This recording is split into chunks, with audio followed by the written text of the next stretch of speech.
Yaşlarımızın, halkımızın söýgüsini gazanan estrada yıldızımız Resul Mehmedov garşylalyň.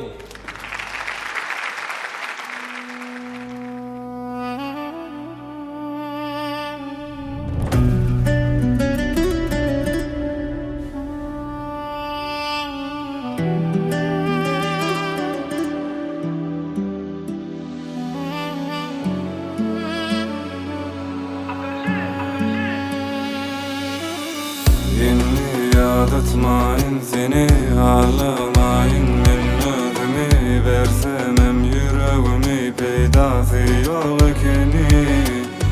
Bir taraplayın bu sevgi, yadatdı ikimizi. Kenetlersene minni, görmez gözlerim beni.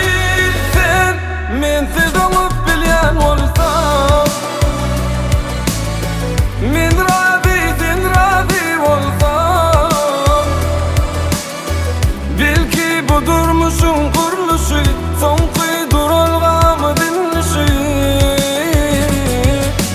Sen umut bilyen olsam, min razı olsam, bil ki bu durmuşun kuruluşu, son kıydırılgamı dinlişi.